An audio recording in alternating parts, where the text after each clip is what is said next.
On this episode of the Oklahoma Breakdown with Ikard and Lehman, presented by Riverwind Casino, Sooner Magic, baby. We recap OU's win over Auburn. We also recap the other great games of week 5 of college football, including an absolute classic between Alabama and Georgia. And of course, we give you our winners and losers of the weekend. Please download and subscribe to the podcast, rate it 5 stars, and write us a good review. Follow the show on Twitter, Instagram, TikTok, and YouTube. Just search Oklahoma Breakdown on any of those, and you'll find us. All right, our man Michael Hosty will kick this thing off. It's time for the Oklahoma Breakdown. It's a beautiful Sunday, September 29th, and you're listening to the Oklahoma Breakdown with Ikard and Lehman, presented by Riverwind Casino. Riverwind is Oklahoma City's premier casino experience, and there are so many reasons why Riverwind is consistently voted OKC's #1 casino, but it all starts with the amazing variety of gaming thrills and excitement. Riverwind's beautiful award-winning environment plays host to more than 2,800 of the latest electronic games with a huge selection of table games, including blackjack match roulette, and Teddy's favorite, craps. No matter what your game, Riverwind has it in spades and hearts. And to learn more about their gaming promotions and entertainment options in the month of September, all you got to do is visit riverwind.com. Riverwind Casino, simply the best. Oh my gosh. That that was awesome. Yeah, when you said it's a beautiful Sunday, I said it is a beautiful Sunday. I told my wife this morning, this is the happiest I've been in a month. That My was wild, man. my emotional well-being is entirely too closely connected to how the football team performs. And where do we even start, man? I'll say this. I think we all had the same feeling early in that fourth quarter. Felt like the football game was over, Yeah, and felt we like they hadn't had. had anything. It was just kind of, it was it. Ole Miss, Auburn did a really good job, kind of just control, getting up on top, controlling the football, conservative on offense, winning with defense. It just didn't feel like there was going to be any opportunity, And then there was. and then there was. And then things started happening. And just, I do want to give credit to the guys on the football team. It, it did not feel like it was going well. And then for them to just battle through that, keep playing, and make the plays that they needed to make late in the football game to somehow walk out of there with a win. I think it just speaks to the character of the football team and the culture that Brent Venables has instilled there in Norman. And yeah, there's no doubt Auburn helped him out. It's a bad decision by Peyton Thorne. I mean, there's just no doubt about it. But to keep playing and to just keep believing, I think it says a lot about the guys on that team. It was so much fun being there, Ted. So much fun. It was crazy. The atmosphere was awesome. I mean, that place was full 25, 30 minutes before kick or close to full. It was loud. The Eagle cruising around the stadium and landing on the 50 was awesome. I mean, it was a really cool environment. Great field, tailgate, all that stuff was awesome. And it felt like when they got the momentum going and they could smell victory, that place was hopping between third and fourth quarter. And, it just had a good feeling for Auburn, and like like a 2 or 3 play like sequence changed everything. And obviously our offense does some awesome stuff to energize the defense. Mike Hawkins was great. Like all around offense, defense, special teams, there were times it wasn't pretty, but whenever they needed to, all 3 phases made big plays. No doubt. All right, let's start with the defense and what you saw from them. What'd you think of how the defense played, Ted? It's an interesting whenever you watch the film and you think about when you watch film, you get little bitty snapshots and you think about each play individually. but whenever you watch the game as it unfolds or in the context of the full thing, I I think we got a tired defense right now. Um, Now late in the game, whenever they had all of a sudden there's a window to win the thing, looked like they got energized and found a second win. But it's tough on them because of the way we're getting played. People feel confident in stopping our offense, so they just try and body blow our defense over and over and over. And for the most part, I thought we did pretty good. We didn't tackle great. Um, there were a lot of plays that I think whenever we're fresh are a 1 or 2 yard gain. In this game, they turned into a 4 or 5 yard gain. I thought our defensive line, even though overall I would give them positive marks, they just didn't have the punch and the snap at the line of scrimmage that we're used to seeing with them. I thought we were a little slower and lethargic at backer in general, and kind of the same thing in the secondary. But there were some guys that I thought had really good games. But for the most part, outside of a handful of plays during the meat of the game and then late whenever we got the lead, it was almost all 7, 8 man protections, 2 or 3 man routes down the field. And again, it wears on you as a defensive lineman. Like you want it's all run, run, run, and then whenever it's passed, like, okay, here's our chance to go get a sack. 7, 8 man protection, hard to get to the quarterback. Again, it just kind of wears you down physically and mentally. We struggled. They found some stuff in the run game. The one back power against our 3 man surface stuff was they had a lot of success with it, washing us down.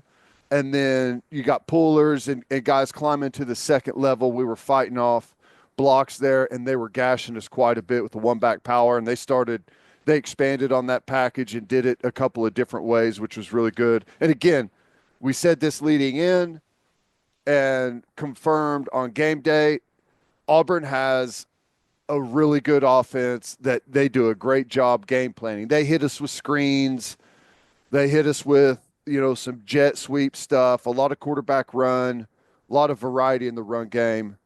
But really it comes down to just a handful of plays that we gave up on defense. We gave up a big over route against man-to-man against Woody Washington. Again, 2 man route. So you got an 8 man protection, and he's a little late coming up to the line of scrimmage and man-to-man, and his guy runs by him. He's trying to chase him the rest of the way. Big chunk there, and then they hit a touchdown into the end zone a play or two later. They hit a deep ball down our sideline that ended up in a touchdown, and then they got a long play on Eli Bowen down the sideline, a big chunk play.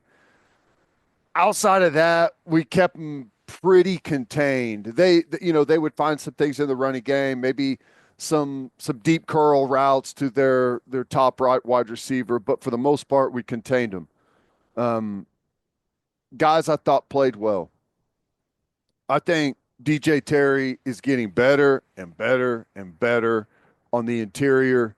He is big. He's physical. He's starting to move really well. I thought he did really good. I thought Dominic Williams did a good job. Still gets too high at times with his swim move and stuff. He's so strong he can get away with standing straight up and down a lot, but I think he'd be a lot more effective if he could really focus on playing low. I thought it was Jaden Jackson was not bad. For him, I thought it was very average. Probably the least effective he was in a game so far. Again, goes back to I feel like we're getting tired. We need this bye week in a bad way because we've got probably a I like our rotation on the defensive line, but we've probably got one of the smaller rotations out there. And Grayson Holton didn't play a whole lot of snaps this game, so um, that's the guys on the D line. At the edge position, I thought we had a bunch of guys that played well. I thought Caden Woolard played his best game. Um, I thought Trace Ford was really good in the spots that they had him in there.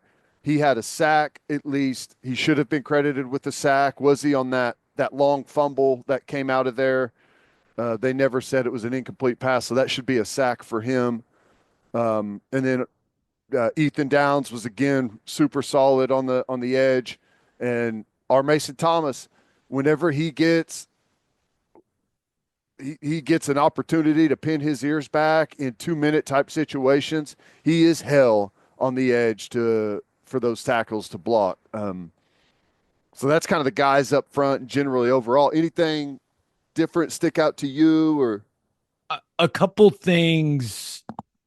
I I did not think Stutzman looked right. He came Yeah, out with the cowboy collar on, which he has not been wearing, and it was the least physical I can recall him playing in a long, long time. And I have to assume those two things are connected. yeah, yeah. And And it was almost his demeanor. yeah, Like it I agree. was for him, maybe the best word is like subdued, which is strange Yep. for him. So I'm sure he won't use it as an excuse, but to me, he clearly looked like he was dealing with something, and that affected the way that he played. And Yeah. it kind of just affected his overall aura as a player. He did not have the juice he normally has. Yeah, I totally agree. Um, and for the backers, I thought, Stutz, he missed a couple of tackles, and like you said, just didn't fully seem like he was energized in himself. Again, he's played a ton of snaps this year. The bye week's going to be good for him as well. I thought Kobe McKenzie was good. Had a couple of big tackles in there. I thought for the most part his fits were good. They did a couple of weird things that maybe got us, and that maybe wasn't something that they worked on during the week. But we managed to make our way through it. And then our man Kipland Lewis. Okay, um, a couple of weeks back, I can't remember if it was the Tulane game. I talked about like if this is going to be an elite defense, we have to play faster. There's one guy I said that always plays with his hair on fire every single snap, and it sticks out on film like crazy, and that's number 10. And nothing has changed. He played his ass off in a game where Auburn kind of lulled us to sleep, and everyone was a little subdued. I mean, you mentioned it was Stutzman. It just kind of felt like that overall. I don't know if it's wearing on the defense that the offense isn't producing a whole heck of a lot, but it was just a subdued feel out there, except for Kip Lewis coming out of every pile with his hair on fire. Just there, I wish uh, he has fun playing the game. He plays with an incredible amount of energy. I love how he plays.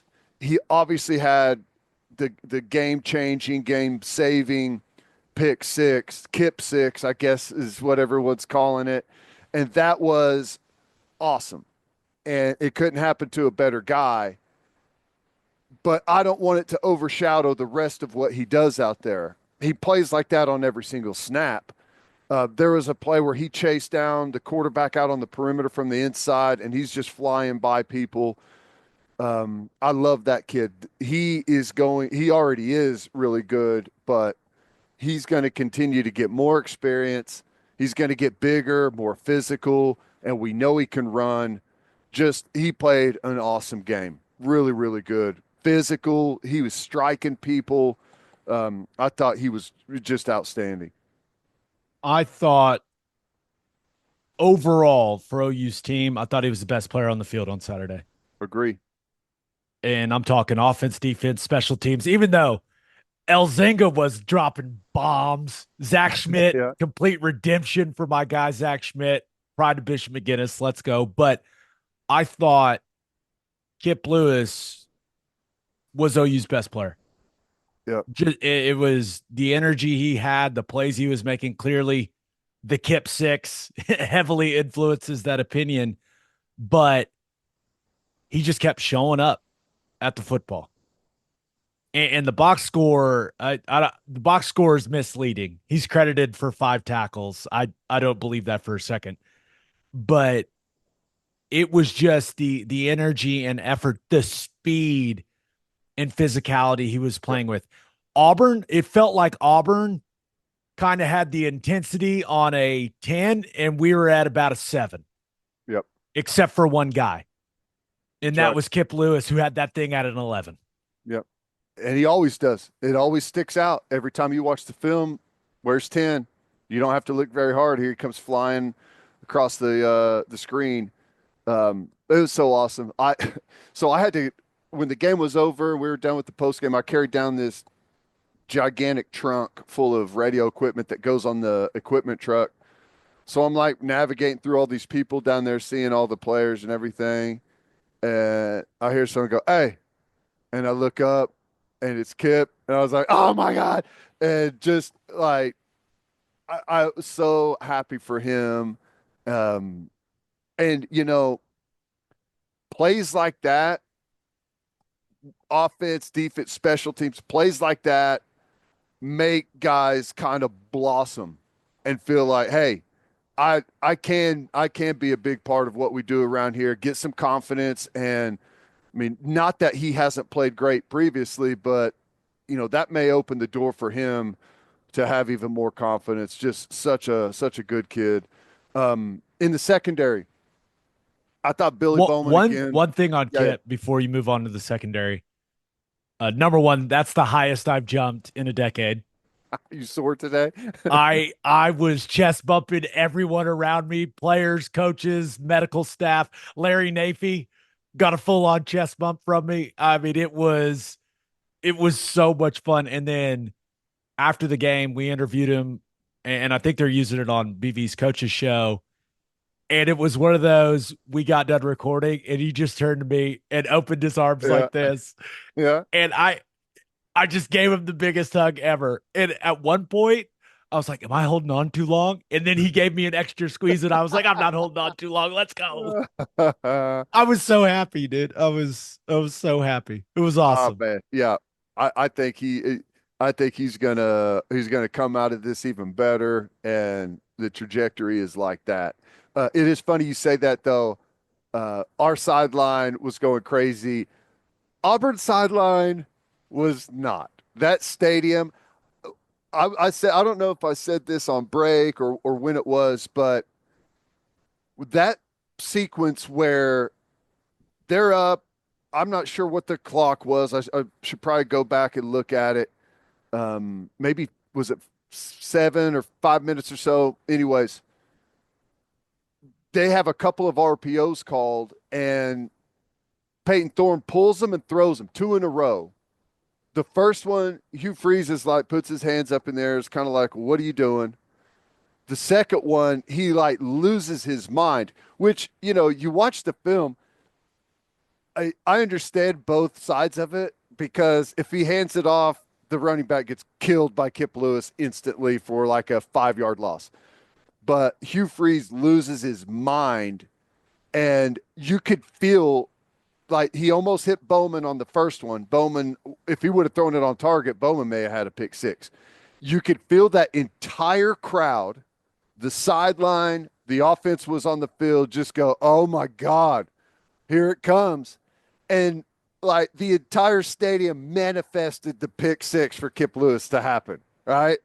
It was crazy. It was like you almost knew something was about to happen. The vibes were going bad, and then the football team reflected the vibes. And as Kip's like running down the sideline, that Auburn, you could just see them all. They're all like, "Here we go again." It was wild. Um, Secondary, Bowman. fantastic. I mean, he's outstanding in the run game. He's where he needs to be at all times.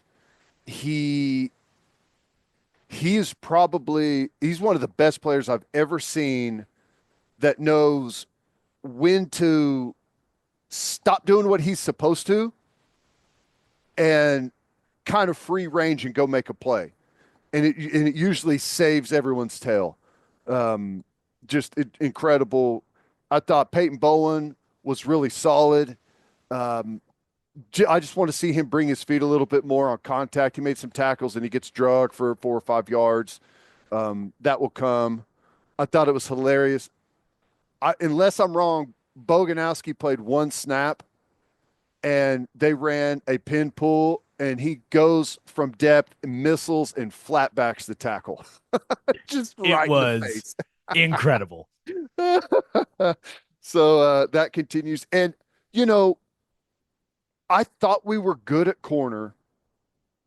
And I realize that sounds stupid considering the main thing that happened was big chunk plays on us. But they were all competitive. We were in a good position. Now, do I want to see those guys get the head back, make the play, compete for the football a little bit better? Absolutely. But we're there. We're not like the guys aren't running wide open down the field. They had to earn everything. And I thought we tackled really well at corner, made a handful of plays. So that was where you have to give the lowest marks, but I didn't think it was bad, I guess is what I'm saying. If they throw those deep balls 10 times, they're not 10 out of 10 going to catch that ball. We're in good position in competing there. So all in all, solid day for the defense, but this team needs their legs back. The defense specifically needs their legs back. You can tell they're just a little lethargic, a little slower, not quite as physical. We're getting pushed off the line of scrimmage a little bit more. And that's a good Auburn offense. And I don't know what you think, but I think if they can stop turning it over catastrophically, which maybe never happens, but I think that's a dangerous Auburn football team. Especially at home. Yeah, especially at home. Especially with that crowd. I think the defense emptied the tank against Tennessee. Yeah. And they weren't able to get it back to full. Yep. That's what it looked like, a defense operating at about 85, 80%. And you have to have it each and every week in this league. Mm-hmm. And maybe that'll come with time as Venables continues to build the depth on the defensive side with the roster. But I was surprised that they got moved the way that they did at the line of scrimmage in this game, because Tennessee did not move them like that. So credit to Auburn. They got a lot of good stuff on offense, man. Hugh Freeze knows what he's doing. And until he fell off a cliff, I thought that Peyton Thorne played a really good football game. He was smart. He was athletic. He picked up some plays with his legs. Was talking some trash throughout the football game. Well, he was dropping down. Like I said, those deep balls that he threw were all perfectly placed. I mean, a little underthrown on any of them. You know, those are probably incomplete. So he had a really good game going until his coach, I think this coach scared the hell out of him over there, and he went in a hole. How it felt. Yep. And then I never think he saw Kip. No, it was nice. Kip was really good popping out late on that pressure. That was a good play call, and I think that was the only time they ran it the whole game. I saw it all unfolding in like slow motion because I was watching their center, and I was like, "Oh, Kip popped. Oh no, he doesn't see him. Oh, he's throwing." It all happened like in slow motion for me because when I'm watching the opposing offense, I'm kind of watching their O-line and how things are unfolding for them. And I had the perfect angle to watch it all unfold. And yeah, I don't think Thorne ever saw him. And I'm so glad he did it. Just like quickly, R. Mason Thomas at the end, great sacks on the first one. I don't know how he keeps his feet. He is so low, turning the corner all the way around, and he's got that tackle, 320 pounds leaning on him, was awesome. The second one where he drills the guy right in the chest, awesome by Grayson Holton. He had a good rush. He comes in, fights back to the outside, and keeps Peyton Thorne corralled to where he can't escape out. And that's our Mason Thomas cleaned it up. And then the last one, awesome play call, blitz off of the slot from Robert Spears Jennings. Guard never sees it, never disengages from the him in the center blocking the nose, and just a free shot drills. It was awesome into the game. Anything else? What you saw That's from it. OU's defense? What a B minus, Yeah, probably, C probably a plus. B minus. I think it was. I think I got to go higher than a C plus, B minus. And here's the thing: like we're gonna have a bye week. We'll get our legs back, but then you're gonna have another all-in sellout performance against Texas. You better recover because we're Ole Miss after that, right? Yeah. So Or no, South Carolina. yeah, that's right, South Carolina. And then Ole Miss. You're gonna have to get back ready to perform after big games because they're not going to stop. They're going to keep coming. You've got a 3-game sprint until the main game. Yep. So that's kind of how you have to look at it. But defense was good, not great like it felt like they were against Tennessee. Yep. I agree. But you won the football game. Good enough to win. Let's talk about OU's offense and what we saw against Auburn. But first, the Loves Connect app from Loves Travel Stops is your shortcut to savings on snacks and drinks during your next road trip. Unlock discounts and BOGO combo offers through mobile deals at more than 640 Loves locations. You can even save deals to your Loves Connect app to redeem them at a later date. Plus, buy 4, earn 1 free fountain drink or coffee drink with Drink Club rewards. Download the Loves Connect app today. All you tailgaters, listen up. We are now officially in the premium conference of college football, and you expect a premium product on the field and on the grill. That's why you need Didier Ranch's steak burgers to take your tailgate to the next level. Proudly raised in Oklahoma for over 120 years, premium beef this good is hard to come by. Go to DidierRanch.com. That's DIDIER ranch.com and use promo code Oklahoma15 for 15% off your order. Didier Ranch, tradition plays better and tastes better. We are brought to you by Simple Modern, the official drinkware partner of the OU Sooners. This season, Simple Modern is creating unique drinkware for each home game, so get your exclusive refillable Sooner cups at any of the last 3 home games. And when away games have you cheering at home, get your OU gear at simplemodern.com or Amazon Simple Modern Shop, along with more than 100 partnerships with colleges and professional sports. With 10% of all Simple Modern profits going to charity, many in Oklahoma, you're also helping Oklahomans off the field. Simple Modern, it's good everywhere. OU offense. I am fully aware that the fact that the Sooners won the football game is really going to change my tone in this discussion. Just so you know, people, I'm aware of that. I'm aware of it, fully aware of it. But I did think the offense played much better in the second half. Put some drives together, did some nice things. Clearly, overall, you're still nowhere near the level of consistency you want to see offensively, but it was good to see their O-line back out there, even though it's clear to me that Hickman and Jake Taylor are still both banged up. They finally had their O-line out there. And I'm optimistic that as that group plays more together and hopefully those guys get a little healthier during the bye week, that group can start playing at a higher level, and that will translate to this offense playing at a higher level. Sure would be nice to get a couple of receivers back at some point. We'll see what that looks like, but you play this football game down your top 5 wide receivers. That's hard for any team at any level to Yeah. overcome. And somehow, some way, they found a way to make some plays late in the game. And then, of course, Kip Lewis's play was the biggest play in the football game. But they were able to put some drives together and score some points. The run game, it just continues to, I don't know if confuse is the right word, but I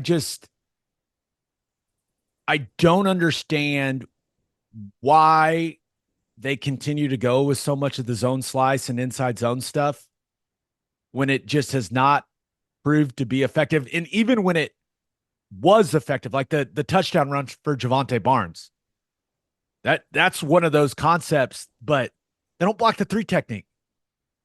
They let the three technique go.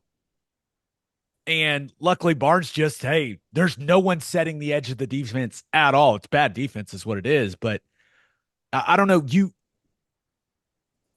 I like the pin pull stuff we saw right when they were in the bunch, getting out on the edge of the defense. I would have loved to see more of that. I thought that looked good. If you run it more, those offensive linemen are going to get better out in space in that situation.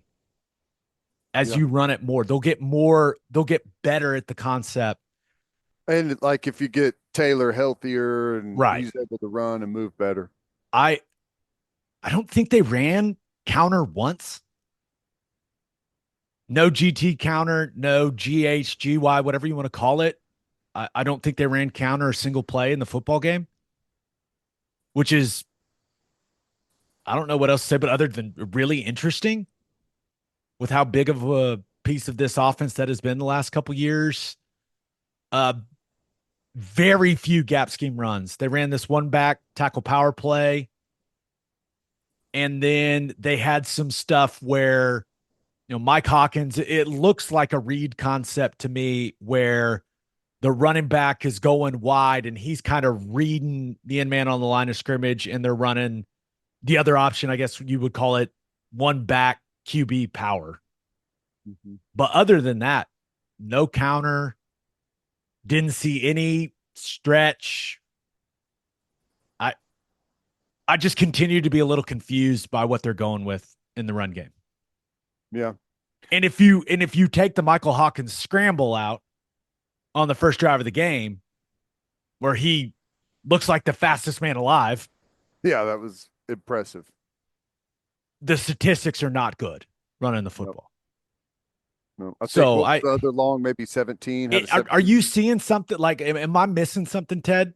No, no. I mean, I agree. The only thing I could offer up is maybe they feel really limited by how banged up they are on the offensive line with some of that stuff. But honestly, I don't know. I mean, I agree. The zone play we run, which we've talked about, it's not really zone. It's more of dive. It's like our default call, and which I think you have to have something that's like your identity, but we need to be better at. If that's what we're going to do, we need to be better at it. If that's going to be our go-to run play, we need to be able to create some more movement. We need to have some better vision with our backs to take it to some different places. We take it to the exact same spot, it feels like almost every time. There are, to that point, 2nd and 13, 1 minute, 9 seconds left to go in the football game. You are trying to ice the game. You run the zone slice play. There is the biggest hole you've ever seen to the front side. Teddy, you're gaining at least 10 with the way that you still got it, okay, bud? Maybe Yeah. like 7 or 8 for me. But and Javonte Barnes just doesn't see it. The ball never goes front side. And it would have been one-on-one, him and a safety that is 8 yards deep. Yeah. The hole is massive, gaping. And the few times when they actually block it well, and the reason it's so big is because the offensive line, Auburn is slanting the front and the O-line cuts them off. and they don't get into their gaps. It was really well blocked, but it never seems to get front side. And there's no better example of it never gets front side than that play right there. Yeah. The game's probably over if he takes it front side. And you don't have to sweat out that last drive from Auburn. But I don't know how they're being coached with their eyes. I've never played running back. I don't know if it's an instinctual thing. I don't know how they're trained to read that play, but it never goes front side. I think the one time it's gone front side this year was when Sam Franklin had that massive run. But other than that, I, I don't know. I don't know what to say about it. Yeah. Well, I I don't know. We'll see. Again, maybe like I said, hopefully as the offensive line gets healthier, they feel a little more capable to put some more variety in there, like some of the pimple stuff we talked about. I don't know. We'll just have to see. Yeah, we'll see. All right, Mike Hawkins. Let's get to the position by position stuff. I thought he showed excellent command. I thought the pre snap communication looked really good. I thought he looked composed. And then what a start to the football game. After he ripped off that touchdown run, I think we all were looking at each other go, do we have the best quarterback in the country? I was like, okay, I mean, okay. that's how it felt. It was like, oh my gosh. But I thought overall he played the game. He played the type of game that he needed to play to give OU a chance to win the game. Totally agree. Totally agree. And And it wasn't easy. no, He had to play his ass off to get every inch that he ended up earning. and it was loud. It was his first start. Like there were so many things. The wide receiver situation, the inability to run it efficiently. Like there were a lot of things working against this guy.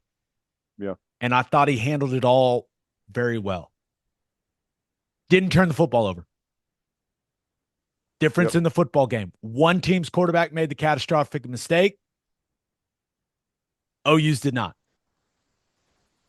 And I thought that I thought that that was a huge factor in the football game. One other thing, I don't think anyone's going to question this guy's toughness. No, absolutely not. 2 weeks in a row, just putting it all on the line for his football team at the goal line. Yeah. In moments like you get worried about that at times, but you get worried if it's, you know, third and 15 in the first quarter and he's doing it on a 7-yard run, right? Right. There's times to sell out. And so far, in those times, he has absolutely put it all on the line. That 2 point conversion going up and over, Awesome. spinning like a helicopter. That was incredible. The pictures of that are incredible. But I thought in the passing game, he didn't put the ball in harm's way, but he missed some things. There's no doubt. And it's completely understandable. He's a freshman quarterback making his first start on the road at Auburn. But I think as he gains experience and gains confidence, he's going to take those completions. He's going to see it and he's going to take those. He's going to pull the trigger on some of the things that he did not pull the trigger on in this game.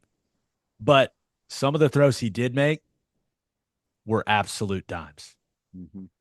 Now he'll want the deep ball to Brennan Thompson where he sails it out of bounds. He'll want that one back. A play is there to be made. Mm-hmm. But in one of the biggest moments of the football game, that throw to JJ Hester down the sideline could not have been better. That was an Perfect. absolute dime, Ted. Perfectly in stride. That was an awesome play. And I did want to say, too, because I made a note of it during the game, like the amount of communication from him. I don't know what he's saying. I don't know like what exactly that communication is, but there was way more of it than we've seen all season. He was up there almost every snap, pointing, talking, pointing guys out. It was good to see. I love how demonstrative his head bob is when he's talking to the O line. Yeah, Love not that. bashful at all. He's just up there screaming, which is what you have to do on the road.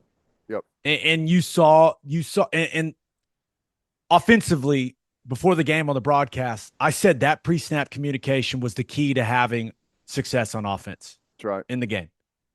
And you saw it from the quarterback and you saw it from the offensive line. Hickman's pointing, you're seeing, hey, when they're in bear, he's giving 5-0. Like there was a lot more communication. He's pointing, he's turning to the back, showing who he's pointing to.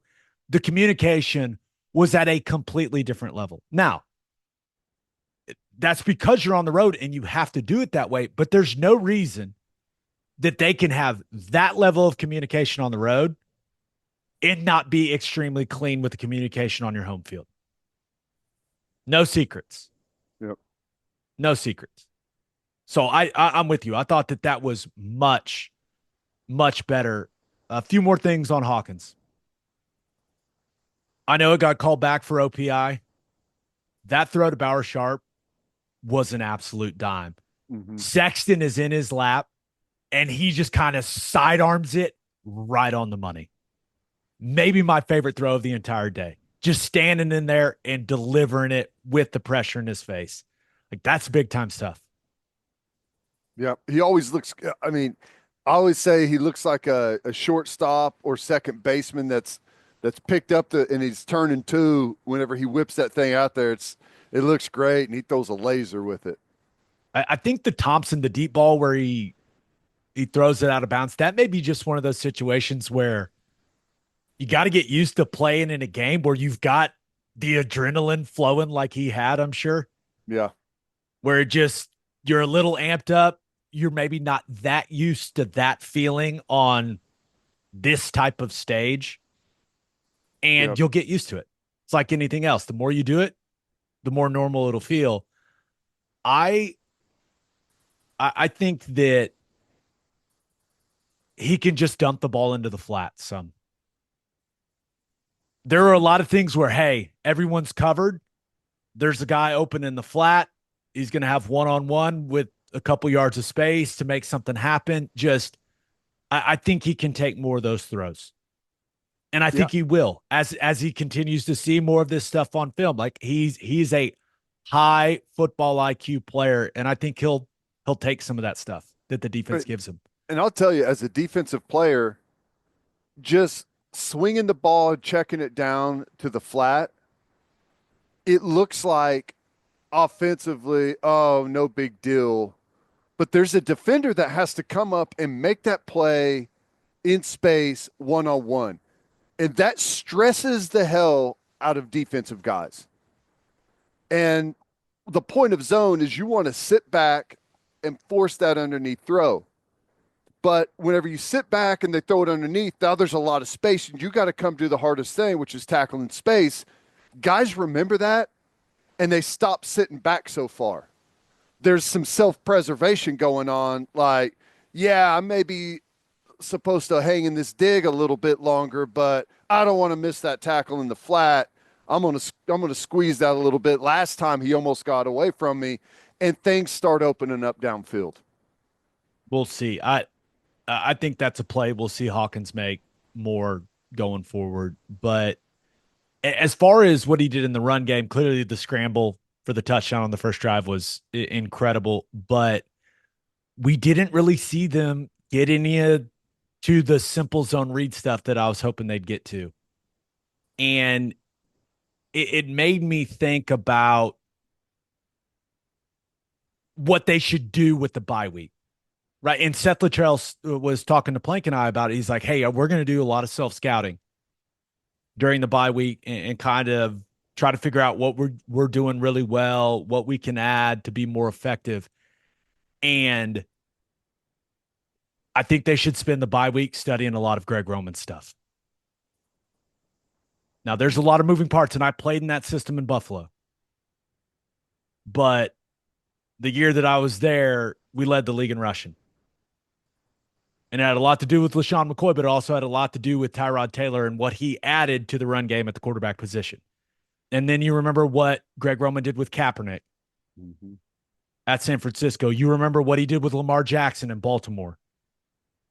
And those were all personnel groupings. A lot of this stuff is 12 personnel, 21, some 22. Like with the wide receiver situation, it, I think it would be really beneficial to take a look at a lot of that stuff that Greg Roman has run over the last 10 years Agreed. because it does a really good job of getting the quarterback involved in the run game, stressing the defense horizontally, and a lot of it gets the quarterback, if you in the read run game, it gets the quarterback out on the edge of the defense as opposed to the option of him running kind of being quarterback power. Yep. So It there's some also of that stuff, but I it think that slows the defensive ends down a ton, like in yeah, the pass rush game, because you're basically attacking those guys with a ton of different looks.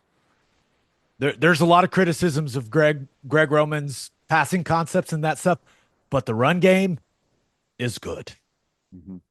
So I think if they took a long, hard look at a lot of stuff that has worked for him in that system over the years, especially with the personnel groupings that they're going with, I think it could be something that fits Mike Hawkins really, really well. I Agree. just I I'd be interested to see what their thoughts would be if they took a look at that stuff. Wide receiver depleted, man, but JJ Hester, biggest play of the day, biggest Made a play of his couple of OU nice career. plays. Yeah. And I mean, there it's not complicated. He just runs straight by the corner from Auburn. Get up and go, run by him. Nice catch, absolute dime from Hawkins. And hopefully that's something that builds his confidence and gets him going because this team's going to need him. Uh, Gibson's done. Farouk, we'll see, but most likely if you get him back, it's only going to be for the last week, 2 weeks, whatever. You're going to need JJ Hester. He brings a big body that a lot of these other guys just don't bring. So I'm Yeah. hoping that play will help his confidence grow and get him to playing at a higher level. Yeah. I agree. That other long run that he had where they reviewed if his knee was down. I mean, again, just getting some. I mean, that's his best game as a Sooner by a million miles. So hopefully, a little bit of confidence, has put some of the mistakes in the rearview mirror and build on some nice plays. Hopefully, he comes alive for us because we got to have someone. Someone's got to step up, and he did on Saturday for sure. Brennan Thompson, I thought he did a nice job on the screens. Agree. Now, if the blocking could be just a little better out in space, I think he can get loose on some of that stuff. With his speed, you got to find him some more touches. And he had some opportunities to make some big plays, but Hawkins either missed him or ball didn't come his way for whatever reason. Couple were in the middle of the field where he's just running away from his guy in man coverage.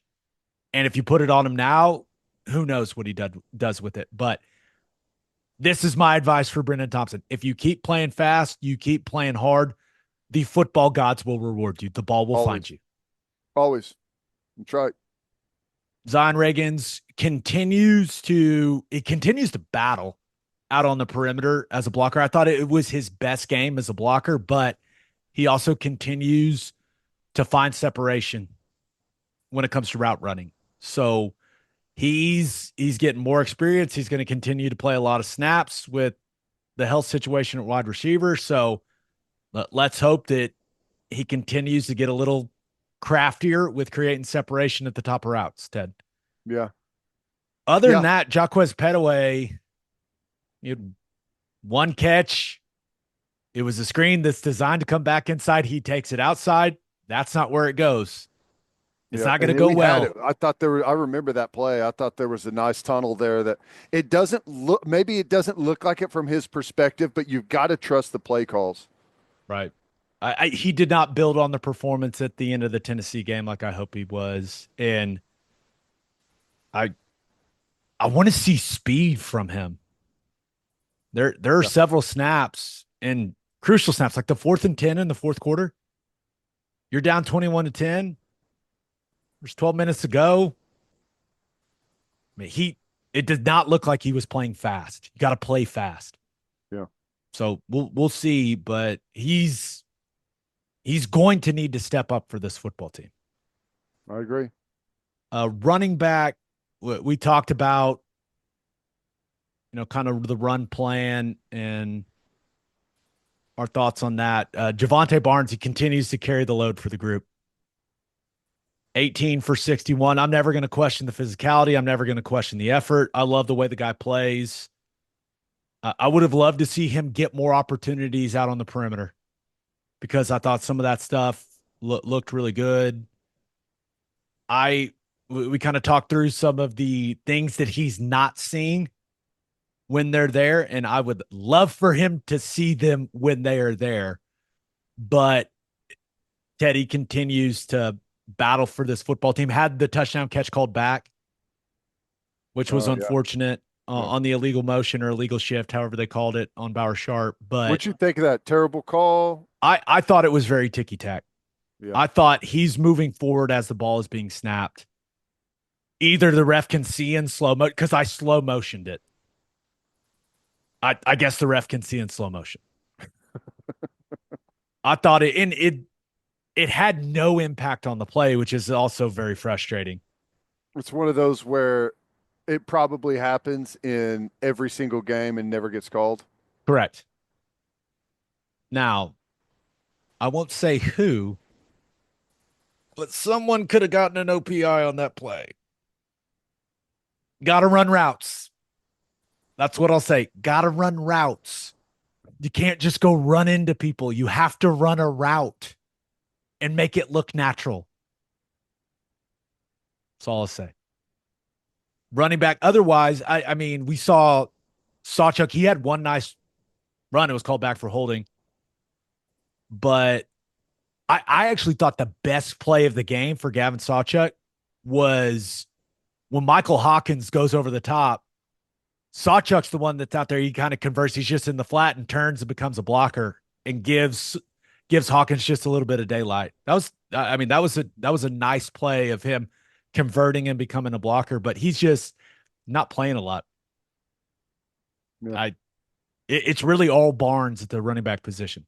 Yeah, it has been. I mean, it feels like he's kind of been the most consistent in the pass protection stuff and runs with the most power and physicality. Whenever a lot of times there's not, you might be able to sell check maybe a better open field runner, but we're not getting a whole lot of open field. So I think you roll with the guy that can get the tough physical yards. Need Taylor Tatum back. Yep. So you can get to more of the two back stuff. So luckily you got the bye week before OU Texas. Tight ends, just too many penalties. I think we all can agree. And crucial penalties. Penalties that take points off the board. Penalties that take huge plays off the board. Got to clean it up. I mean, just got to clean it up. I thought Bauer Sharp actually did a better job sustaining blocks on the perimeter in this football game. They put him in less situations where he's really at the point of attack, blocking defensive end type guys. And I thought that was a good adjustment by the coaching staff. One thing is he gets open. I mean, he gets open. It's clear he can run, and I'm hoping that him and Hawkins develop more chemistry because he does a nice job of creating separation at the top of his routes. Don't throw the guy a screen after he runs 50 yards. I feel like that. I mean, that's just to have a little awareness there. I thought the illegal shift, we talked about it, thought it was ticky tack. The tight end screen should be a good play. It's a good looking play. However, the timing is awful. They need to clean up the timing because the ball isn't getting there, and the offensive linemen that are out on the screen are releasing nearly right away. They're having to hold their blocks for too long. So You have to great screen game. The the pass and the release have to be timed up properly. And right now the timing's off. If they can get the timing right, that's going to be a good play for them. Either the Yeah. ball needs to come out quicker or the offensive line needs to wait a count or two longer before they release for the screen. But it's there. There's money to be made on that play. Just get the timing down. If you get the timing better, those guys won't have to hold on in space so long. Back in the day, you could just run out there and throw a cut block and Yeah. not really have to worry about sustaining it. That is no longer legal. But I think that can be a good play. The timing just needs to get synced up between the throw and the O-line releasing out for the screen. Yeah. The hardest thing, like for second level players on screens, is because guys always want to jump around. And if you have time to jump around and then come back, then you can make, if you can make the play, then yeah, that's not going to work. If you jump around a block, it has to cost you. Right. That's how it's supposed to work. But Yep. timing was off. Jake Roberts, other tight end. People are going to remember the huge penalties, right? It'll make everyone think he played terrible, and he didn't. Yes, the OPI, huge play, the hold, huge play, but they are putting him in really tough spots, Ted, on some of these inside zone runs where he is basically it's basically just a man on man dry block against a defensive end type body. That's tough duty for a tight end, man. And kind of barely touched the guy on the offensive pass interference, but you have to make it look more natural. You have to run a route. That needs to be the coaching point is you run the route. And if you pick them, you pick them, but you have to run the route. Yeah. So I know that Jake's probably going to get a lot of criticism. I thought he played with great effort and toughness, but just when you have big penalties like that, it kind of overshadows everything you do in a game. Just how it works. And then Cade McIntyre, he got in there and battled. I would like to see him get to run some routes. Yeah. That's what we've heard is, his route running ability, his athleticism. So he battled at the point of attack in the run game. I mean, it's not like it was a lack of effort, but he's not a very big guy when you think about an inline tight end. I don't think that's exactly his strength. Had the false start, which shouldn't happen, but I would like to see them let him run some routes and just to see how it looks. You know what I mean? Yeah. Well, I mean, in this conference, it's going to be hard. I think he goes about 235. I mean, even if you say he goes 240, I mean, like the kid from 15 from Auburn is 6'6", 288 pounds. Like you're going to be blocking some big bodies, and it's hard to if you're giving up that much weight. Just ask Jake Roberts. Right. Offensive line, this may sound crazy, and maybe I'm just in a better mood because they won the football game. I thought it was the best game the O-line's played. And here's why. They targeted things the proper way. Now, did they create a ton of movement in the running game? No. No. They didn't. But they at least gave themselves a chance. The communication was good in a hostile, loud environment, and they're working to the proper people more often than they have been. Is it still 100% of the time? No, but it's never going to be. That's football. Game moves fast. It's unrealistic to think that an offensive line is going to be perfect through a football game. But looking at each guy, I know exactly what I'm going to get from Michael Tarquin. He's going to go the right places. He's going to cover guys up. He's not going to be dominant, but he's going to be pretty effective. Yes, gave up the sack, just got beat clean by McLeod off the edge. Guy got a great jump. You're in a terrible situation there and just gets beat clean. Happens. But I do think at times he's too concerned with getting up to the second level. take care of the down guys, man. Whether you're comboing with a tight end, you're comboing with a guard, like make sure the down guy is taken care of. If you take care of the down guys, usually good things will happen. But that's something I would like to see him get better at. Jacob Sexton, never questioning the effort, never questioning the physicality. The pad level continues to be a big issue for him at guard. He has to get his pads down.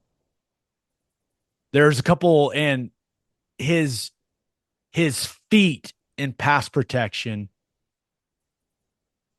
he can't backpedal. And there's several snaps of him kind of just backpedaling, looking around, like, where am I working? You have to play with power through the ground and your cleats in the ground and strength through your lower half. You can't backpedal. You got to kick and replace. You have to have your cleats in the ground. And there are just a couple where the technique gets real sloppy with his feet. He's kind of backing up and he just gets taken into the quarterback. That should be able to get cleaned up. He's got to be better with that. I would like to see them in the pin pull stuff. Sexton's an athletic dude. Let that guy get out on the edge. Like, I think he's really good. Like, his play strength is the best in those situations when he's on the move in like an outside zone or pin pull. Like, let that guy get out and pull some, and let's see what it looks like. I would like to see more of that. Branson Hickman thought he directed traffic really well. That was very, very important in this environment. He's blocking the right guys. He just isn't moving them. He's clearly not 100%, but the guys out there battling, I want to give him credit for that.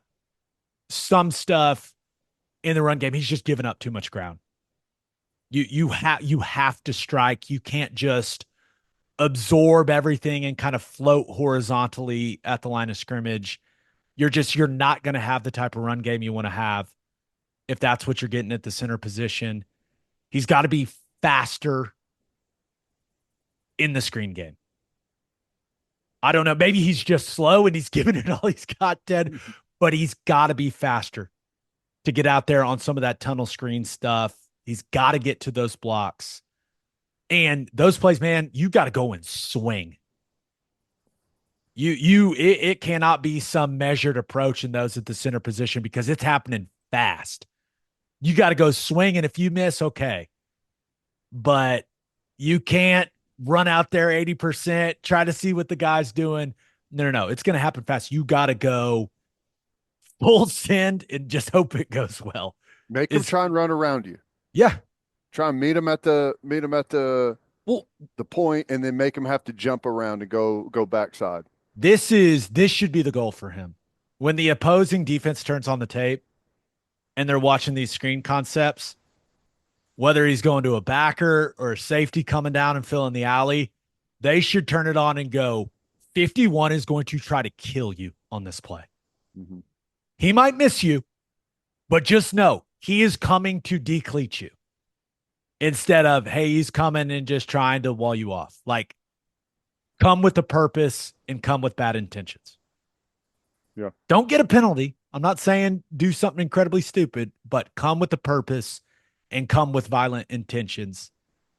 Other than that, in pass protection, he was really good. He got edged by the Mike linebacker on one snap. They're working a 4-man slide, and they run just a little blitz, and I think the Mike kind of surprised him coming from the backside. He saw him late and just got on his edge. But other than that, I thought he was really solid in pass protection, especially playing less than 100%.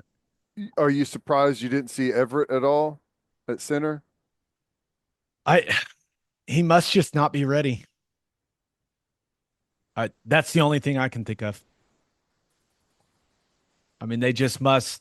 And remember, he's coming back from a major knee injury. So my hope is that you get the bye week with Troy.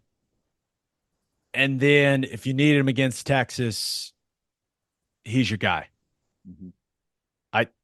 I don't know, but I'll say this.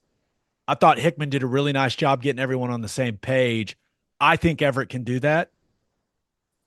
And it's hard to believe that Everett's going to get less movement than Hickman in the run game. So Mhm. I don't know, but we'll see. That's definitely something to keep an eye on moving forward. Yeah. Wee Woo, really bad start to this football game for him. I think you got to remember his background. He's never played in an environment like this. I honestly think it just kind of overwhelmed him a little bit early. Just looked very unsure, very tentative, but he settled in and he played better as the game went on. Still,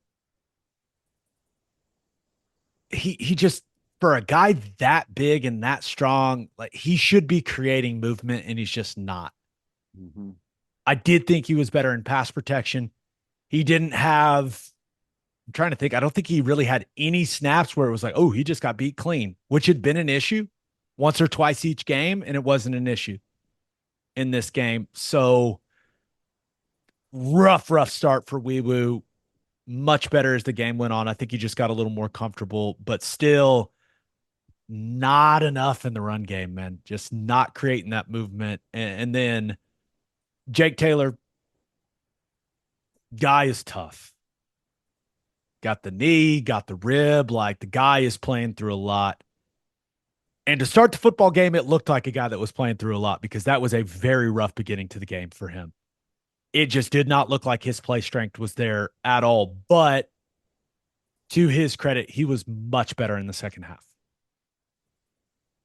Now he's not creating a lot of movement in the run game, but he's going to the right guy. He's covering guys up, and in pass protection, he got bowled a couple times. Especially there were a couple in the first half where he went, "Ooh, that's not good." But the rest of the way, I thought that you consider everything he's dealing with. I thought the rest of the way he played some solid football. The good news is if you can get through one playing hurt, you get through a full game, you usually get a lot better really quickly. Part of it is you're gonna because of all of the stress, you're gonna get tons of blood flow and heal, but also you're gonna numb some of the things that are telling you to stop playing. You know what I'm saying? Like once you get through it, it's like you wear down those pain receptors to some degree or something. But I expect him since he got through it to be better. You have any other thoughts on the offense, O line? It clearly it's not as consistent as you want, but my hope I, is this is the group, right? This this is is the the group. group. Maybe you get Everett in there for some snaps if you feel like he's all the way back at center, but yeah, this is the group. This is the group. So it's the first time Tarquin's been able to play left a whole game, right? Yep. And so hopefully that you get some stability now. You're going to get a full week of practice together. Hopefully it's light with the bye week and then, so they're going to have 3 weeks of fully practicing and playing together before you go to OU Texas. We I This is where we hope that the group kind of takes off to some degree. Yep. I think that's fair to say. And I, I think you've seen some glimpses of how special Hawkins can be. You've got the bye week, then you're going to play the number one team in the country, or they may be number two. Do you think did they move Bama to number one after that win? Probably. I don't know. Yeah. But it's time to tailor fit the offense around what he does well. Yep. He's a special athlete. So it's time to make the adjustments. The offense Great. should not look the way that it did with Jackson Arnold running it. It should not look the same with Michael Hawkins running it. So it's time for this staff to look at it and go, okay, what does he do really well? Let's lean into that. So I'm Yep. interested to see, when this team takes the field against Texas in the Cotton Bowl, what new things do we see? You're not going to make just, You're not going to change your entire offensive system, but you have to maximize his strengths. And that's their job. Like he's the quarterback moving forward. What does he do well? How can we put him in positions to succeed? Agree. Get to call your shot. We asked you guys number one takeaway from OU's win over Auburn. This first one comes from Justin Skube, who says, hashtag hope. Offense isn't clicking, but it isn't completely inept. Get a couple of receivers back, get the D rested over the next 2 weeks, and they can compete at a higher level. Hashtag boomer. I agree. I we've just been kind of hanging on offensively. It feels like for the entire season, and I'm not saying that you've necessarily turned things all the way over, but like we just talked about with the offensive line, you've got some stability there. Feels like you found your guy at quarterback, and there's some different things about his game that you can build on. Still need to get healthy at wide receiver and see who we can get back. Don't know what the situation was with Burks, but hopefully you get him back. And then defensively, just a little worn down. Hopefully they got the spring in their step back for the Texas game, which I mean, I would be shocked if they didn't. Really, Burks is the only one it feels like you're going to That's a get back. chance. Yeah. Anderson, Farouk, we know Gibson is done, Yeah. but Anderson and Farouk at this point, I'm not expecting them to be a factor for this football team. Yeah. Would I agree. love to be wrong, but that's just kind of where the wide receiver position is at. Yep. I you gotta look at what you got. If you're the offensive staff, you gotta look at what you got and go, how can we set these guys up for success? It's not an easy task It's not. with the wide And it's receiver been that way situation. all season. You know, they've been so banged up all season that you haven't had any time to fully be able to work. I mean, you could draw up all kinds of stuff that you'd like to get to, but if you're not capable because of injury, then what are you going to do? You know, so they've just been hanging on. Hopefully we can find some things for the back half. I guess it's not the back half, but it feels like it's going to be. I mean, you just got to get rolling. This other one comes from Keith Childers. He says all three phases worked perfectly in the fourth quarter. I don't know about perfectly, but it was a hell of a lot better than the first three quarters. Yeah, that's right. Complimentary football. Reminder, folks. Complimentary, no I in that version of complimentary. Only E's. Okay, appreciate that. Yeah. Different word than the other complimentary. But Okay. yeah, I thought that, we talked about Schmidt and Elzinga. I thought both of those guys were really good. Defense, game changing play on defense. Offense finally found some of a rhythm and, move the football, put some points on the board, had an explosive passing play. Yeah, Yeah. They found it. When they absolutely had to find it in the fourth, they found something. yep, that's right. No, I agree. Let's get to our week 5 college football recaps.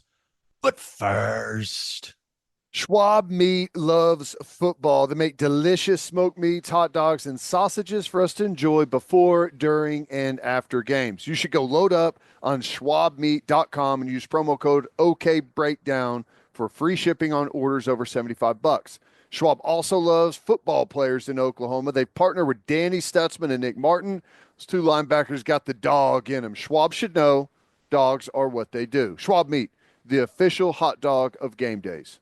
and 3 things matter in banking: service, and service. And First Fidelity Bank's commitment to exceptional service is more than a promise, it's their foundation. FFB has been by your side for over a century, and they're honored to be part of your journey. Banking isn't about where you've been, it's about where you're headed. Open an account at an award-winning bank today at ffb.com. At First Fidelity Bank, we go where you go. And head to the garage for hand smashed patties, butter toasted buns, and ice cold beer. It's a perfect spot to watch any big game, And with all the locations being open to 10 p.m. or later every night, it's the go-to late night spot. Visit eatatthegarage.com to find a location near you and order online from the garage in your neighborhood. College football week 5. Oh my gosh. Wow. A game that we watched unfold on the bus to the airport and on the flight, and we thought we were going to miss. We thought the flight was going to take off and we weren't going to see the last couple plays, but Carson Beck throws the interception in the end zone. Game over. Alabama wins 41-34 in one of the craziest games I've ever seen, Ted. It was wild. Obviously, Alabama jumps out to the massive first quarter lead, just gets all over them. And Georgia didn't. They didn't go away. Fought to stay in it, hung around, then made it really, really interesting in the fourth. That start for Alabama was insane. It was Yeah, 17 minutes into the football game. It's 28-0. wild. And Jalen Milroe was incredible, dropping dimes, running wild. Carson Beck had a couple of the worst looking interceptions you'll see. Georgia just, they looked off. I mean, Carson Beck had an intentional grounding in the end zone for a safety. It's 30-7 at the half. The game was over until the fourth quarter. Until the fourth quarter. What is at start of the fourth? It was 33-15 Bama. Yeah. Beck fumbles early in the fourth, and it was like, okay, now it's over. Georgia, it looked like they had found a little life. It's over. And it was not. It felt like Bama got tight. Yeah. It felt like they got conservative. It's hard to flip the switch back on after you got such a huge lead and almost settled into that it's over feeling. We're just kind of run this thing out. All of a sudden, Georgia is right there on you, and you got to try and turn it back on. It's hard to restart the engine. I thought you made an awesome comparison when we were watching it unfold on the bus. You said this feels like an NBA game when a team jumps out to like a 25-point lead. Yep. And then slowly but surely, the day just can't find it, and the opponent has found it. Yep. Yep. But It takes too long to re-engage, and luckily Alabama re-engaged when they had to, but that was a wild finish. Carson Beck just remembered how to play quarterback in the back half of the fourth quarter. I mean, they ripped off chunk pass play after chunk pass play, and I mean, Alabama dried up offensively, and it was touchdown, touchdown, touchdown. Georgia's in the lead with Dylan Yep. Bell going in the end zone. It was insane, and the fact that Alabama was staring one of the biggest collapses we've ever seen straight in the face, and they answered right away. I think it says a lot about the football team. Yeah. The Says a lot Williams of, kid is special. that's what I was about to say. They found, I mean, give them credit for hanging back in there and fighting and turning the switch back on. But it helps whenever you have that quarterback and that wide receiver. What a play. That was incredible. 6 catches for 177 yards for Ryan Williams, who, by the way, did you know he's 17? They never say it. Yeah, I did. Did you know that Clayton Kershaw and Matt Stafford went to the same high school? Really? Yeah. Huh. Yeah. And Ryan Williams is 17. But he is, that was an incredible individual play. Like the catch was one thing, but then the double spin thing, I don't even know what to call that. Just Yeah, incredible body control. it was wild. That was awesome to watch. I mean, it's like, okay, here you go. I mean, this is a big moment for Milroe. Can he pull off a drive whenever they have to have it? It's like, drive? Are you kidding me? I'll just do it in one play. How do you think Kirby feels after this one? Because on one hand, it kind of looked like you were going to win the game. It looked like they had all of the momentum when Bell scores that touchdown, but you went on the road, you turned it over 4 times. Your quarterback played for for his expectations, a really bad football game, a careless football game. And you lost by 7 points. Yeah. I don't know. I mean, it's hard to say. Like once they dig into it, it's probably we're lucky to have taken it where we took it in the second half. I mean, I don't know. Maybe that's not the case, but I feel like Georgia has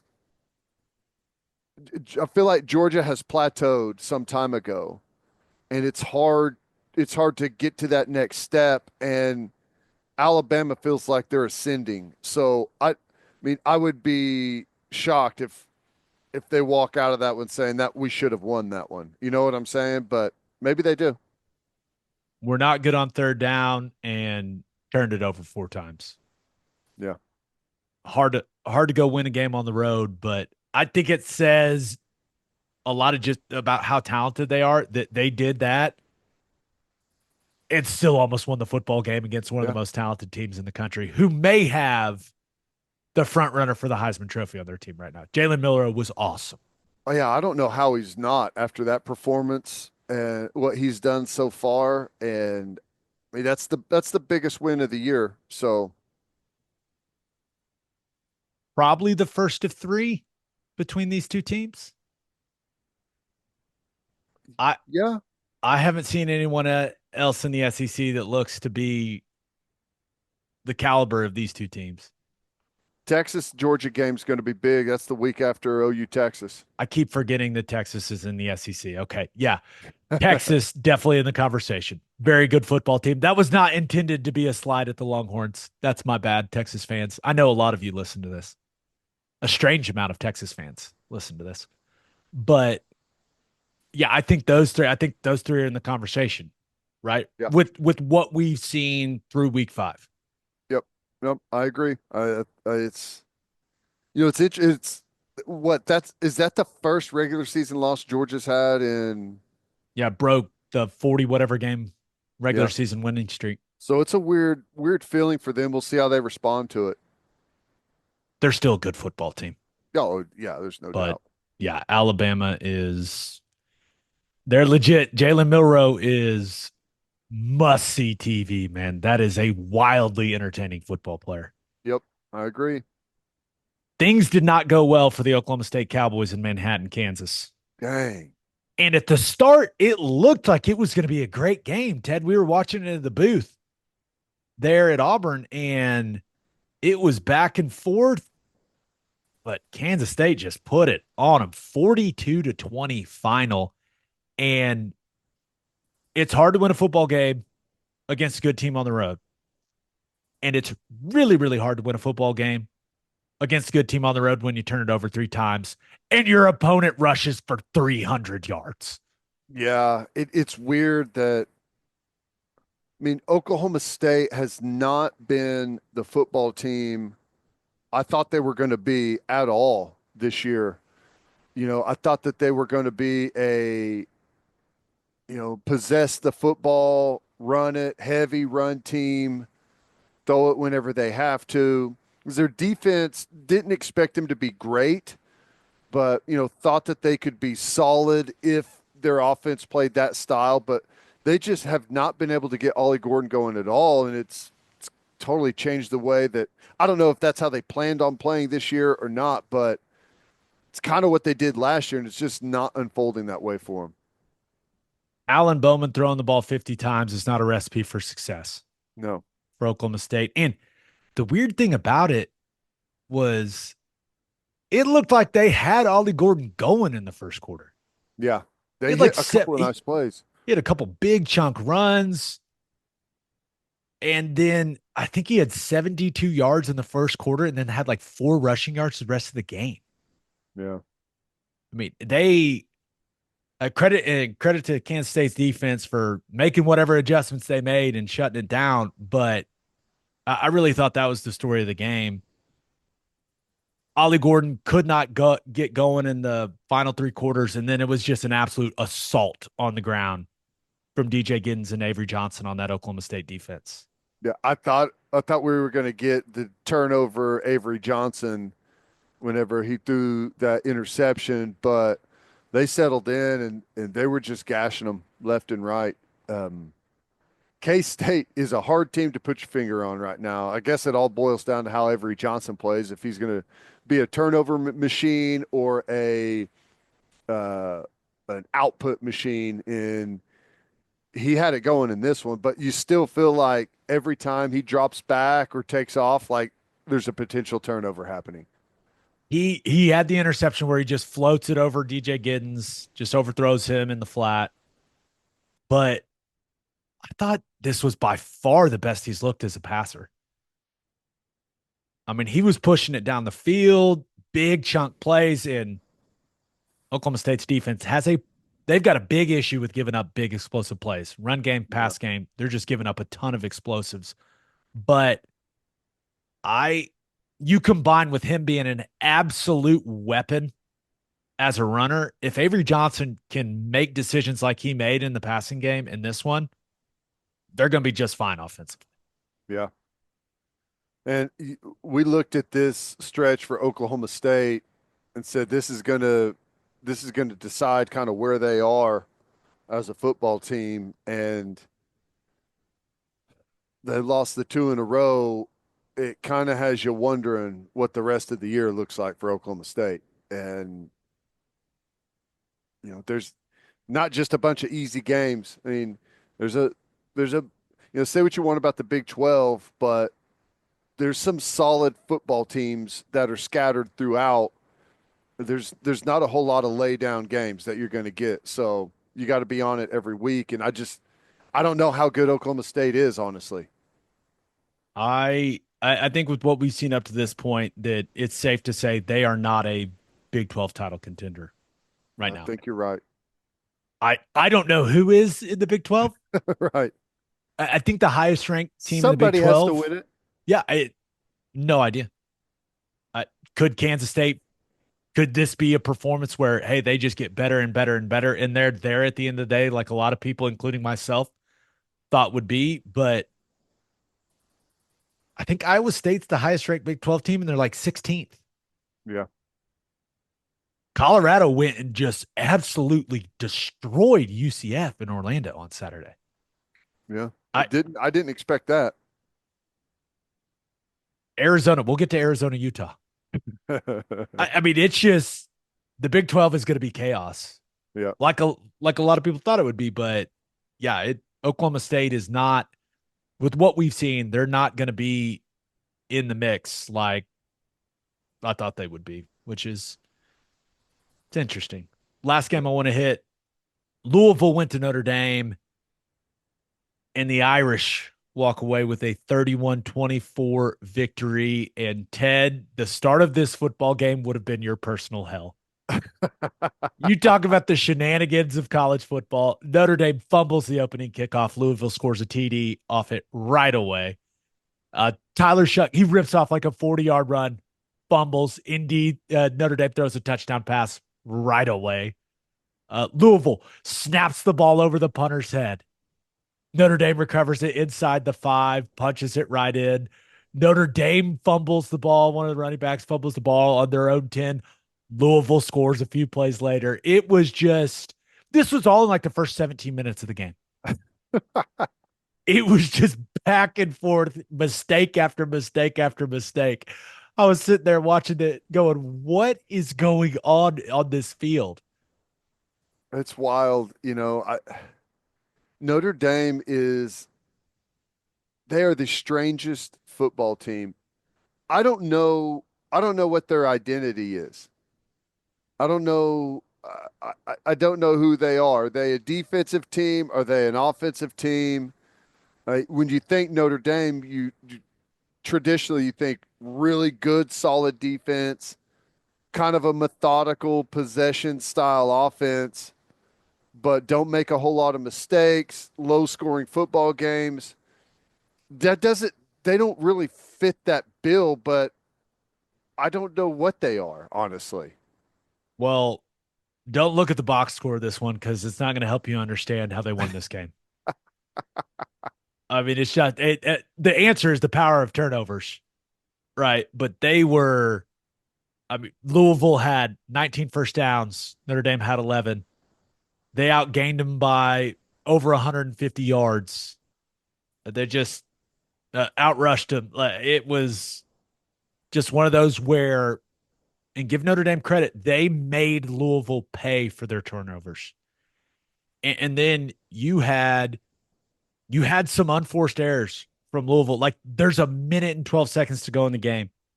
You're at the 46-yard line. You're going to try to tie, or if you want to go for two, possibly win the football game. It's 4th and 1.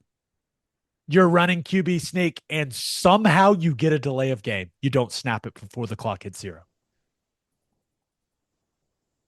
With a quarterback that has played as much football as Tyler Shuck has played, I don't know how that happens, Ben. That's got to come from the sideline, doesn't it? I mean, are they trying to decide what to do? I mean, you should know that instantly, especially with the clock running like that. It's not even a question. You're on the ball right now. I it was it they end up, 4th and 5.5 and drop back and don't make it happen. But I will say Tyler Shuck is a lot of fun to watch when he's healthy. Yeah. He makes some throws where you go, damn, man. Yep. Like, and he He's will kind of sit there, he will sit in there and take hits and deliver the football. Like he's fun to watch. when people throw around the term gunslinger for quarterback, like he fits that to a T. He will let it rip all over the place. Can make some great throws, but prone to some big mistakes too. He had some throws in this game where you just went, that was awesome. I mean, just taking a shot in the chest and delivering a touchdown strike. I did think Riley Leonard had a nice performance, right? Took care of the football, got some tough yards in the run game. The last thing on this game, Notre Dame has one of the most iconic jerseys in college football. What the hell were they wearing? Gold helmet. I like the Kelly Green jersey, but they went gold helmet, Kelly Green jersey, and then white pants. Yeah, I don't know. I What are I they always doing, said man? It's just wear your stuff. you like what is the advantage Notre Dame has over a lot of people? It's the advantage that Oklahoma, Bama, Texas, like the big Michigan, the big schools, when the channel turns to the game, you instantly know who's on. Instantly because of their traditional uniforms. Don't ever make people question who they're watching. Who is that? Is that Notre Dame? Like I don't know. Don't overthink it. It's the easiest thing in the world, and Notre Dame screws it up kind of pretty constantly. They have way too many alternates for who they are. I completely agree with that. And some of their alternates are big misses. Yeah. But Yes. that is just, I don't know. Maybe I'm just getting old. I was not a fan of the jersey combo for the Irish for that one. Blue and gold. Don't screw it up. Don't screw it up. All right, let's finish up with our winners and losers of the weekend. But first, Insurica's launched a new digital agency introducing Insurica Direct. Whether you're in Oklahoma or anywhere across the U.S., they've got you covered. From small business insurance and health insurance for your employees to insurance for individuals like home, auto, and even Medicare supplements. Insurica Direct's got it all. Start your journey today at insuricadirect.com. Remember, at Insurica, we specialize in you. and head to opolisclothing.com for our podcast merchandise and the best OU gear out there. That's OPOLIS clothing.com and use promo code TED, TED for 10% off. That's opolisclothing.com. Promo code TED for 10% off. Buttery soft and 10% off. As always, Ted, kick us off. Who do you have as your winner of the weekend? Arizona. I mean, you talk about a big time win going into Utah, who we all know super solid football team, always disciplined, always tough, play good defense. Now they're missing their quarterback, but they had the blackout going. That play sounded super, super loud. Arizona, Fafita goes in there and has an incredible football game and just jumped out to a lead with some explosive plays, and Utah couldn't reel them in. They tried too late, but Arizona answered when Utah made it a one-score game. That was an impressive win on the road. Couple of big turnovers in this game for Utah, but really, I thought Arizona just looked like the better football team for pretty much the entire game. And Mhm. I thought they consistently won the line of scrimmage on both sides. Yeah. And typically, football can be pretty simple. I mean, I thought that Arizona was better running the football, and I thought that they were better stopping the run. Hmm. I mean, they completely shut down Utah's rushing attack. I think Utah had less than 100 yards. Here it is, 84 yards rushing. You can't go blackout and only have 84 yards rushing. You can't do that if you're Utah. Now with the backup quarterback, you got to be able to run the football. You got a backup quarterback in there, and Wilson turned it over a couple of times. And again, it's no secret. You turn the football over, it's going to be difficult to win. 6.5 a rush for the Arizona Wildcats on the road in that environment. That'll do. Man, some of the throws Fafita makes are awesome. That short one he made in the corner of the end zone was awesome. Some of the deep balls he throws, just incredible. Yeah, I see that picture of him getting rolled. That's on a deep ball throw. It looks like he broke his ankle, it dislocated his knee, like everything. Completes it, hobbles downfield, goes in, punches one in the end zone a couple plays later. That dude is a baller. He's awesome. And Utah, they kept McMillan in check for the most part. Yeah. It was it was weird. It was kind of just watching. It was like watching Utah die a slow death. Yeah. And to Arizona's credit, capitalize on the turnovers. Won the line of scrimmage. That is a great formula to go in beating a good football team on the road. What is wrong with Cam Rising? How bad can the hand cut be? They said he's got no velocity when he throws it, but heck if I know. I no clue. Let me ask you this. Is Fafita an NFL guy? Yes. Yes. Okay. I think that I think he can play a long time. Now, is he a high level starter? No. Do I think he can play 10 years as a spot starter and a backup? Yes. Dude, Okay. that guy, I know he's small and he's tiny. We saw him in person Hmm. at the Alamo Bowl, but that dude can rip it. He can. Playmaker. And he's got athleticism. He can run around. He can extend plays. He did a lot of that in this game. There's a lot to like. He's going to have one giant knock on him. Maybe he's 5'10". Yeah. He's short. Yeah. He's real short. But I feel like that's not as big of a deal as it used to be. It's still not ideal, but I think he's going to get drafted. I think he's going to get a shot.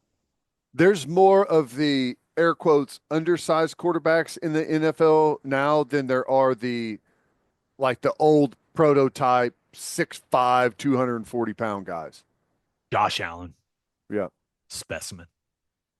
But yeah, I think he's going to get a chance. I know this. He's one of my favorite quarterbacks to watch in college football. Yeah. He is. He's entertaining, man, for sure. Who do you have as your loser of the weekend? Ole Miss, home game against Kentucky. Top 10 in the country. Were they number 6 in the country, Ole Miss? And Kentucky's does what they do. Drag you into the deep water and see if they could suffocate you. And they did it, man. It was wild. It looked like, Kentucky controlled the game for the majority. And it looked like late they were going to let it slip. And Ole Miss took the lead. But, they're able to go down the field again, take the lead. And then comes down to a field goal, which you do not want in college football, Gabe. Never leave it up to the kicker, Ted. Never leave it up to the kicker. It's a big loss for Ole Miss considering the expectations. It feels like the most disappointing loss of Kiffin's tenure there, right? Yeah. Because the expectations are there. Now, it's well documented how much money they're spending on their roster, all the transfers that have come in, Yes. and the first team you play with a pulse comes to your house and beats you and kind of just I let's be real, it just kind of looks tougher and more physical than you. Yep.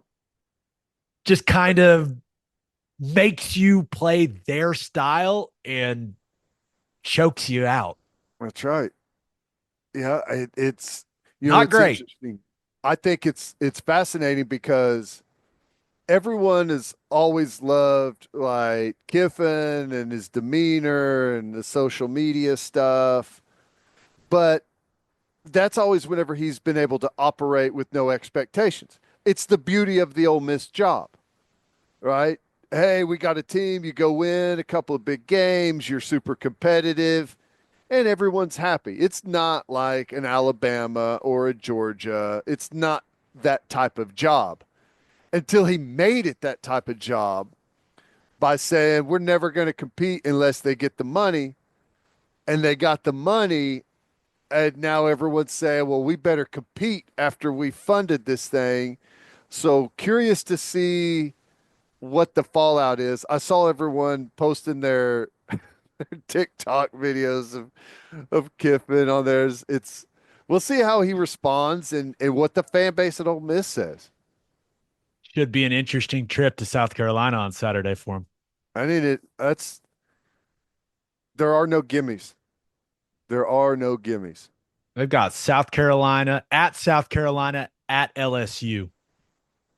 And then they got to buy, and then OU comes to Oxford. Yep. So, yeah, I Those bet it, games look totally different until you lose at home to Kentucky, and now it looks like there's you can't check mark anything down schedule.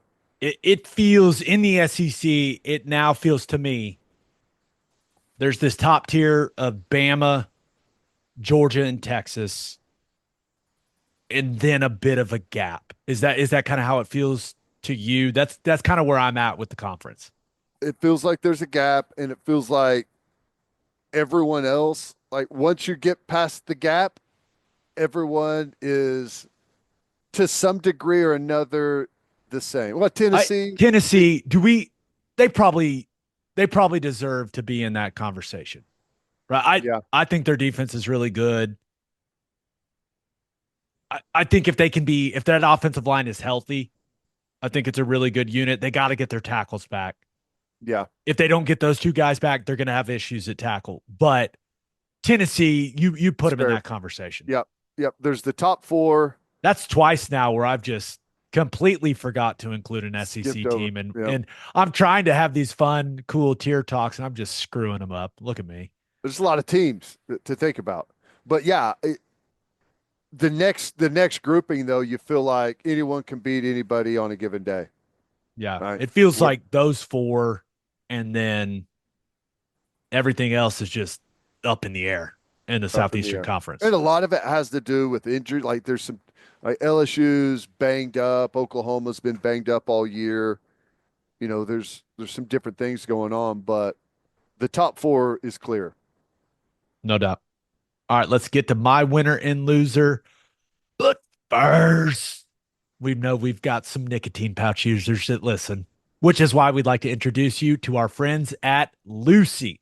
Go to lucy.co, that's lucy.co, and use promo code breakdown at checkout for 20% off your first order. That's lucy.co and use promo code breakdown. Lucy's pouches come in a variety of strengths from 4 milligrams all the way up to 12 milligrams. Threw some fours in on the way home, Ted. Needed to calm down off the high from the win. That's right. The That's fours right. are all we Chill out a little need. bit. Perfect for out on the golf course as well. But I know there's some people out there. Get you some 12s, you fiends. Lucy offers a variety of flavors, including classics like wintergreen and mint, but they also have apple ice, espresso, and mango. And if pouches aren't your thing, don't worry. Lucy's got gum as well. So why Lucy instead of Zen? Lucy delivers to your house. That's why. And they sponsored this show. That's why. You can set up a subscription and get your favorites delivered every 30 days. How about that? Go to lucy.co and use promo code breakdown for 20% off your first order. Lucy products are for adults of legal age, and every order is age verified. Warning: this product contains nicotine. Nicotine is an addictive chemical. For my win of the weekend, I'm going with UNLV, man. I feel like we've covered the other big games pretty much. We'll talk about the craziness and Virginia Tech, Miami, and my loser. But that Matthew Saluka situation was such a big story this week. I actually thought that story it took away from the buildup for Bama, Georgia. Like it Yeah. was a big deal, and there was so much going on for UNLV's football team with that situation. There was no doubt that had to be a big distraction. I'm sure it led to a team meeting or two where Barry Odom was having to talk to his group. It was pretty much the top story in college football. And they came out and they whooped Fresno State. Yeah, and it kind of makes you wonder, Oh, it makes you wonder a lot of things. the you walk in and start making demands, and it sounds like UNLV was like, oh, I think we're okay. You I know, think we're good. Hodge Malik Williams, pretty good. Yeah, we're all right. Hey, congrats, Matthew Sluka. You played yourself. Yeah. 59-14. Rebels rolled. That run game's fun. They do some creative stuff. Another game over 250 yards rushing for him. And then all the attention was on Haj Malik Williams, and that dude balled Oh, out. yeah. He played really good. And Fresno State's a good football team, man. They're one of the teams that was picked to win that conference. Um, yeah, that's a big time performance. It feels to me maybe like an addition by subtraction situation for UNLV. Well, hey, look at your other redshirt situation was the University of Southern California, and while the start was slow for them, they ended up jumping all over Wisconsin. That's true. We hope you find a home, Bear Alexander. Seems like you've been chasing one for a while, young man. Yep. Good luck. But Yep. Haj Malik Williams, maybe he ends up with all the NIL money for UNLV. Ricky White, I was really impressed. He's a good wide receiver. Yep. I mean, I think that guy can play, but UNLV's got a good defense. I don't know what to believe, what's true, what's not true about the Matthew Sluka situation, but Barry Odom made it clear he was not playing that. They didn't want to deal with that situation. If the kid got something promised to him and didn't get that, that's not cool. Not cool at all. But I thought the quote where he said, "Hey, it was just business as usual after the game," that was a gangster quote from Barry Odom. It was. It was. Uh, we're on to Fresno State, I guess, is basically what they said during the week, and they handled business as usual. That's an impressive performance. That's a good football team. I haven't looked at the rest of their schedule, but I mean, they got a really good shot at being one of the group of five teams that makes it. Very good shot. They're undefeated this late in the season for like the first time in a million years. Yeah. Did a So, quick turnaround there. yeah, They went from being one of the worst programs in all of college football for like 15 years, or it's been a long time, and they turned that sucker around fast. playing the Raiders Stadium is pretty cool. Yep. But yeah, congrats to UNLV. Weird week, impressive performance considering all the distractions going on for the Rebels. My loser of the weekend. We're starting to get some really good Friday nighters. Yeah. I mean, the Virginia Tech Hokies got to be the loser of the weekend. Just an insane ending to that football game. They won until they didn't. Until the ref just said, you know what? Incomplete. Gave no explanation as to why it was incomplete. Just said, it's incomplete. The game's over and ran off the field. Miami's going crazy. Dude, what was that? That was nuts. Yeah, it was crazy. And I said this to you the next day. It's the first time I've ever seen both teams celebrate the win whenever the game was just automatically over. The lights are out, and Miami celebrate. You got Virginia Tech celebrating. Um, The game ops people are hitting strobe light, strobe light, strobe light, strobe light. The guy's running down the field with the ball, and then what? 5 seconds, 10 seconds later, the refs just decide, "Hey, touchdown, Virginia Tech." He caught yeah, it. which I guess the explanation I saw was that the ball wasn't in possession while a Miami guy touched it and he was out of bounds, which says the ball's dead instantly right there. Um, I don't know. If you ask me if he caught the football, I say he didn't catch the football, but it's back to this that doesn't necessarily matter. They called it a touchdown on the field. Is there enough evidence to reverse the call? And that is not nearly as clear of an answer. In these types of situations, this is always what I ask myself. How would I react if this happened to Oklahoma? And if what happened to Virginia Tech happened to Oklahoma, I would lose my damn mind. Because you make the call on the field. If there is nothing, if there's not conclusive evidence to overturn it, then what are they supposed to do, Ted? Go with the call. You're supposed to stand with the call on the field. And especially if you're going to rule it incomplete, you better give a damn explanation if you're that official. That's right. Just said it's incomplete, game over. 38-34 Hurricanes. If that happened to OU, I would be unhinged. What if you were Miami and they went with the ruling on the field? I would be upset, but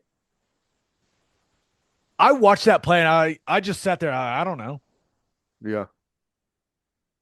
And in that situation, I would say, well, they're supposed to stick with the rule on the field. I'd like to think I would still be pissed. Don't get me wrong. If it was Yeah. OU. It was weird. There's just not a good definitive view really of anything. Which is At least why I from was what I saw. really surprised they didn't stick Yeah. with what they ruled on the field. Yeah.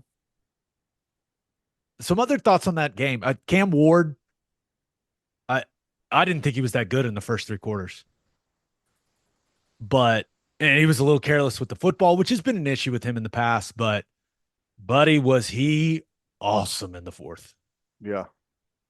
When he needed to be at his best, he was fantastic, using his legs, ripping the ball down the field accurately, looked calm, looked like he was in complete control, and no better play than he avoids 2 sacks and then chest passes it to his tight end Yeah.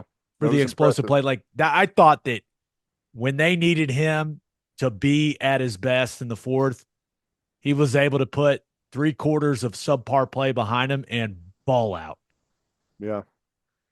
Yeah. And I know Virginia Tech is sick. They're sick at the end of that game. Remember that long run that they had that was called back on a horrible holding call? I mean, they're going to be frustrated for sure. But Cam Faked a Ward, field goal when they were up 10 yeah, instead of just going up by 13. That's one where Brent Pride looks at it and goes, yeah, did that cost us the game? Did that give them momentum? I mean, those are the types of questions you ask when you lose a game like that. no doubt, no doubt. I I did think Miami's defense, that defensive line, a lot of people think it's one of the best in the country. They got moved off the football by Virginia Tech. I agree. 206 rushing yards for Virginia Tech. Some big explosive runs. You mentioned the one that it was like a 61-yarder that got called back. Yeah, clean. I mean, it was clean. You called it as a flop by the defensive Oh, lineman. It a wasn't a holding flail, call. a flail, like a soccer player. But Did you really see the only other the thing. video of the ref with the The The follow flag, through. yeah, He had the nice follow through, but I really like watching Kyron Jones play the quarterback for Virginia Tech. He's fun. I think I've said this before, but I think he's going to be an early round draft pick. He's going to be one of those guys that the draft analysts are going, "Have you seen this kid from Virginia Tech play? yeah. Big, athletic, had some awesome throws in this game." Last thing about this game, talking about Miami made me think of it. All the people affected by the hurricane, just some Oh my gosh. complete devastation in like North Carolina, Tennessee. We've got people that live all over the country that listen to this, thinking of all you guys, praying for you. Ted, some of It's those crazy. videos of that stuff is crazy, man. Yeah, and I don't know. There's been so much happened so quickly, and it feels like there's still people cut off from it's wild. Yeah, it's wild. I hope everyone is okay. Man, it's brutal. We hope you guys are all safe. Love you guys. And it's gonna be a long process to rebuild a lot of that stuff, it looks Yeah, like, but hopefully you get all the help that you need. Kind of a downer to end it on, but it just it is. yeah, needed to say something about that. Those videos are wild. Yeah. Birthday shout outs. Happy first birthday to Chandler Grace Whitlock. I don't have any birthdays on my rundown. Oh, I forgot to put him on Ted's rundown. Don't you worry, Ted. Happy sixth birthday to Camille Hewitt. Man, this is the first time in a long time I forgot to send you this. It's okay. Happy Yeah. 32nd birthday to Tucker Hine. Happy 58th birthday to Kristen Nelson Lauro, Lauro. I wish I could offer some assistance on that. I think you nailed it, Lauro. Lauro. Happy birthday, Kristen. And happy birthday to Sid the Maniac Fink. Happy birthday, Sid. I'm sorry that I deprived you of That's wishing okay. people happy birthday. It's okay. That's on me. On that note, episode 461 in the books. We'll have a new podcast that'll drop on Wednesday. Just a reminder, please subscribe to the podcast wherever you listen to podcasts. Please subscribe to our YouTube channel. Hope you all have a great start to your week. And until next time, we appreciate y'all for listening. Do what you always do, Oklahoma. Take care of each other.